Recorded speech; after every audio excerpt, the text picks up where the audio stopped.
अंधेरी पूर्व पश्चिमेला जोडणाऱ्या गोखले पुलाचं काम अंतिम टप्प्यात। पुलाची दुसरी बाजू सुरू करण्यासाठी एप्रिल 2025 ची मुदत। मुंबईमध्ये म्हाडाची दुकानं खरेदी करण्याची संधी। व्यावसायिक गाळ्यांच्या विक्रीसाठी लवकरच निघणार म्हाडाची जाहिरात। मुलुंड, पवई, चारकोप मधल्या गाळ्यांचा यामध्ये समावेश। मुंबईतल्या हवेची गुणवत्ता खालावते, त्यामुळे महानगर क्षेत्रात नवीन रेडीमिक्स कॉन्क्रीट प्लांट उभारण्यास परवानगी दिली जाणार नाही। तसंच सुरू असलेल्या प्लांट्सना गेटवर धूळ प्रतिबंधक पडदे लावणं हे बंधनकारक। रेल्वे प्रवाशांची अतिरिक्त गर्दी लक्षात घेता पश्चिम रेल्वेकडून विशेष ट्रेन चालवण्याची मागणी किंवा घोषणा। 3 ते 17 डिसेंबर मुंबई उधना दरम्यानच्या विशेष गाड्यांमुळे प्रवाशांना दिलासा मिळणार। महापरिनिर्वाण दिनानिमित्ताने फलाट तिकिटांच्या विक्रीवर तात्पुरती बंदी। मध्य रेल्वेच्या प्रमुख स्थानकांवरील गर्दी नियंत्रित करण्यासाठी 2 ते 9 डिसेंबर या कालावधीमध्ये बंदी। नोव्हेंबर महिन्यात तब्बल 1,40,00,000 लोकांचा विमान प्रवास, तर 18 नोव्हेंबरला 5,05,000 लोकांनी विमान प्रवास करत एका दिवसातला प्रवासी संख्येचा नवा विक्रमी टप्पा गाठला। महागाईमुळे एसटी महामंडळाकडून 18% भाडेवाढीचा प्रस्ताव शासनाकडे सादर। हा प्रस्ताव स्वीकारल्यास मुंबई पुणे प्रवास 50 ते 60 रुपयांनी महाग होण्याची शक्यता। नाशिकच्या सीबीएस ते म्हाडा वसाहत दरम्यान सिटीलिंक बस सेवा सुरू होणार। सिटीलिंक प्रशासनाचा निर्णय। मुंबईमध्ये गारठा वाढल्यानं विजेच्या मागणीमध्ये घट। दैनंदिन मागणी 3000 मेगावॅटवरून 2500 मेगावॅटपर्यंत घटली। पैशांची फेरफार केल्याप्रकरणी शिल्पा शेट्टीचे पती राज कुंद्रा यांना ईडीचं समन्स। अभिनेत्री गहना वशिष्ठला देखील ईडीचं समन्स। 19 किलोच्या व्यावसायिक गॅस सिलेंडर दरामध्ये 16.5 रुपयांनी वाढ। घरांमध्ये वापरल्या जाणाऱ्या 14.2 किलो एलपीजी सिलेंडर किमतीमध्ये मात्र कोणताही बदल नाही।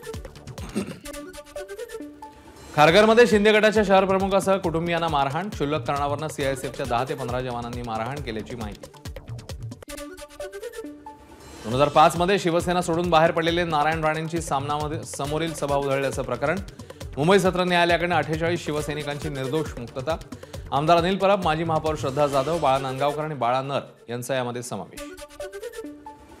नांदेडमध्ये शिवसेना पदाधिकाऱ्यांकडून बॅनरबाजी। एकनाथ शिंदे पुन्हा एकदा मुख्यमंत्री व्हावेत अशा आशयाचे लागले बॅनर। नाशिक जिल्ह्यामध्ये सुहास कांदेंचा भावी पालकमंत्री अशा आशयाचा बॅनर। नाशिकमध्ये पालकमंत्री पदासाठी छगन भुजबळ देखील आग्रही। नागपुरात काँग्रेस नेते सुनील केदार यांच्या उपस्थितीत ईव्हीएम विरोधात आंदोलन। आंदोलनापूर्वी बाईक रॅली काढली। कोणतेही इलेक्ट्रॉनिक मशीन सोर्स कोड शिवाय तयार होत नाही, त्यामुळे टेम्परिंग केलं जाऊ शकतं, केदार यांचा आरोप। अहिल्यानगरच्या पाथर्डीमध्ये रोहित पवारांच्या नेतृत्वाखाली मवियाचं ईव्हीएम विरोधात आंदोलन। ईव्हीएम मशीनची प्रतिकृती जाळत केलं आंदोलन। नागपूर विद्यापीठ रोडवर राडा। 2 गटामध्ये वाद। जीव वाचवण्यासाठी रिद्धी अपार्टमेंटमध्ये लपलेल्या तरुणावर हल्ला। सर्व प्रकार सीसीटीव्हीमध्ये कैद। भिवंडीतल्या पोगाव परिसरातील एका झोपडीत सिलेंडरचा स्फोट। झोपडीमध्ये कोण राहत नसल्यानं जीवितहानी टळली। नाशिकच्या गुंजाळ नगर भागात अवैधरित्या गॅस रिफिलिंग करणाऱ्या अड्ड्यावर पोलिसांचा छापा। 136 गॅस सिलेंडर्स, वजन काटा असा 11,15,400 रुपयांचा मुद्देमाल जप्त। नाशिक शहरातील विविध भागातून चोरीला गेलेले मोबाईल नाशिक पोलिसांनी मूळ मालकांना केले परत। 20 लाख किमतीचे 130 मोबाईल शोधण्यात नाशिक पोलिसांना यश। संभाजीनगरच्या वैजापुरात वीरगाव पोलीस स्थानकाच्या हद्दीत महिलांनी रस्त्यावर फोडल्या देशी दारूच्या बाटल्या। वारंवार तक्रार करूनही दारू विक्री बंद होत नसल्यानं महिला आक्रमक। अहिल्यानगर शहरातील मुकुंदनगर परिसरात झिशान खान या तरुणाची हत्या। फरार आरोपी शमशुद्दीन खानला भिंगार कॅम्प पोलिसांकडून अटक। काळजीवाहू मुख्यमंत्री एकनाथ शिंदे आणि श्रीकांत शिंदे ठाण्यामध्ये 2 दिवसाच्या दौऱ्यानंतर शिंदे ठाण्यामध्ये परतले। शिंदे परतल्यानं राजकीय घडामोडींना वेग येणार का याकडे लक्ष। ठाण्याच्या हेलिपॅडवरच शिंदे आणि केसरकर यांच्यामध्ये चर्चा। शिंदे आणि केसरकरांची कानामध्ये चर्चा। ठाण्यात निवासस्थानी अर्धा तास दोघांची चर्चा। हवा असलेल्या मंत्रिपदासंदर्भात बोलणी झाल्याची माहिती। गृह खातं कोणाकडे राहणार यावर चर्चा करू। एकनाथ शिंदेंकडून स्पष्ट। भाजप गृह विभाग स्वतःकडे ठेवणार की शिंदेना देणार, उत्सुकताशी गेला। गृह खातं शिवसेनेलाच मिळावं। आज बैठक झाली तर मुद्दा मांडणार, संजय शिरसाट यांचं वक्तव्य। उपमुख्यमंत्री पदाबाबत चर्चा सुरू आहे। श्रीकांत शिंदे उपमुख्यमंत्री होणार का या प्रश्नावर एकनाथ शिंदेंचं उत्तर। श्रीकांत शिंदे डीसीएम होण्याची शक्यता नाकारली नाही. मुख्यमंत्री कोण हे भाजप ठरवणार. भाजपच्या निर्णयाला शिवसेनेचा पाठिंबा. आमच्या मनात काहीच किंतु परंतु नाही. काळजीवाहू मुख्यमंत्री एकनाथ शिंदे यांचं वक्तव्य. एकनाथ शिंदेंनीच उपमुख्यमंत्री व्हावं गुलाबराव पाटलांकडून इच्छा व्यक्त. तर माझ्या मंत्रिपदाबाबत शिंदे निर्णय घेतील गुलाबराव पाटलांचं वक्तव्य. एकनाथ शिंदे नाराज नसून हा सूत्रांनी चालवलेला प्रकार. भरत गोगावलेंची टीका. तर शिंदे सत्तेच्या बाहेर राहून काम करणार होते मात्र त्यांनी सत्तेत सहभागी व्हावं ही आमची विनंती. गोगावलेंचं वक्तव्य. मुंबईला रवाना होण्यापूर्वी एकनाथ शिंदेंकडून जननी मातेचं दर्शन. यावेळी शिंदेंच्या कुटुंबातल्या सदस्यांनीही घेतलं दर्शन. अजित पवार मध्येच आले नसते तर आमच्या 90 ते 100 जागा निवडून आल्या असत्या. शिवसेना नेते गुलाबराव पाटील यांचं विधान. हा गुलाबरावांचा गोड गैरसमज. त्यांनी जुलाबरावांसारखं वागू नये. गुलाबरावांच्या वक्तव्यावर राष्ट्रवादीचे नेते अमोल मिटकर यांची टीका. देवेंद्र फडणवीसांचा एकनाथ शिंदेंना फोन. फडणवीसांकडून शिंदेंच्या तब्येतीची विचारपूस. फडणवीसांना भेटण्यासाठी भाजप नेते सागर बंगल्यावर. चंद्रशेखर बावनकुळे, रावसाहेब दानवे, अशोक चव्हाण, धनंजय महाडिक, प्रशांत परिचारक यांनी घेतली फडणवीसांची भेट. तुळजापूरच्या अणदूरमध्ये देवेंद्र फडणवीस मुख्यमंत्री व्हावे यासाठी श्री खंडोबा देवाला महाआरती.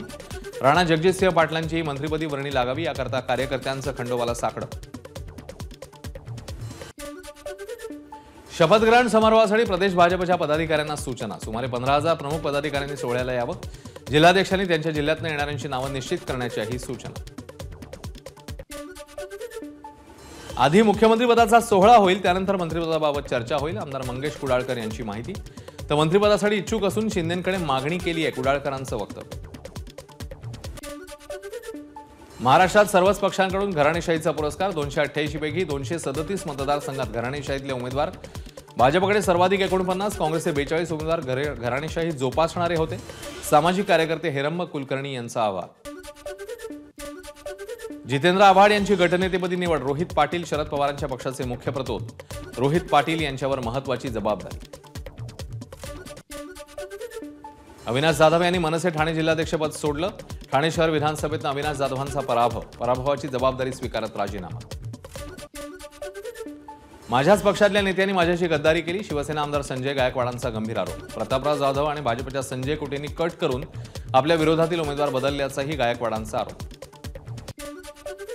ईव्हीएम हॅक होऊ शकतं म्हणणारा व्हिडिओतला दावा खोटा. सोशल मीडियात फिरणाऱ्या व्हिडिओवर निवडणूक आयोगाचं स्पष्टीकरण. व्हिडिओतल्या व्यक्तीविरोधात मुंबई सायबर पोलिसात गुन्ह्याची नोंद. आयोगाची माहिती.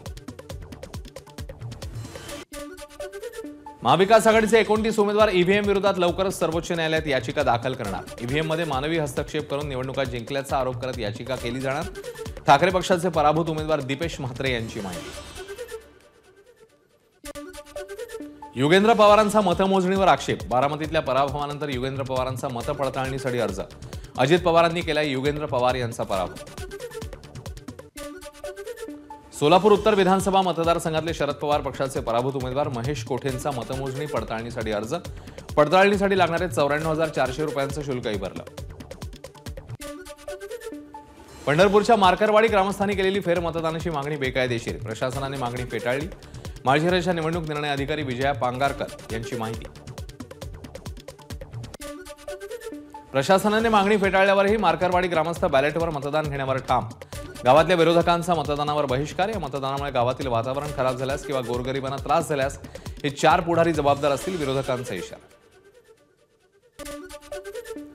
विधानसभेतल्या पराभवानंतर सोलापुरात काँग्रेसची बैठक. प्रणिती शिंदेंच्या उपस्थितीत पार पडलेल्या बैठकीला काँग्रेस कार्यकर्ते आणि पदाधिकाऱ्यांची मोठ्या संख्येने उपस्थिती. संगमनेर विधानसभा मतदारसंघातले जायंट किलर आमदार अमोल खताळ यांनी सहकुटुंब घेतलं साईबाबांचं दर्शन. साईबाबांच्या आशीर्वादानेच थोरातांविरोधात विजय मिळवणं शक्य. खताळ यांची प्रतिक्रिया. नाशिकच्या चांदवडमध्ये आमदार राहुल आहेर यांनी घेतला आभार मेळावा. मंत्रिपदाचा निर्णय घेण्याचा अधिकार पक्षाचा, पार्लमेंटरी बोर्डाचा. आहेर यांचं वक्तव्य. नागपूर हिवाळी अधिवेशन 16 ते 21 डिसेंबर दरम्यान होण्याची शक्यता. हिवाळी अधिवेशनाआधी मुंबईत विशेष अधिवेशन होणार. विश्वसनीय सूत्रांची माहिती. हिवाळी अधिवेशनामध्ये लाडक्या बहिणींच्या वाढीव रकमेवर निर्णय होण्याची शक्यता. तर प्रश्नोत्तराचा कालावधी नसल्यानं पहिलं अधिवेशन कमी दिवसांचं असणार. नाशिकच्या पालकमंत्रीपदी भुजबळांना संधी द्यावी यासाठी युवक राष्ट्रवादी महादेव मंदिरात उद्या अभिषेक होणार. भाजप आणि शिंदे गटानंतर आता राष्ट्रवादीचाही नाशिकच्या पालकमंत्रीपदावर दावा. अक्कलकुवाचे आमदार आमशा पाडवी यांच्यावर गुन्हा दाखल. महिला आणि तिच्या भावाला मारहाण केल्याचा गुन्हा. गुन्ह्याच्या निषेधार्थ पाडवी समर्थकांकडून अक्कलकुवा बंदची हाक, तर पाडवींच्या निषेधार्थ मुलगी गावात मोर्चा. एबीपी माझा, उघडा डोळे बघा नीट.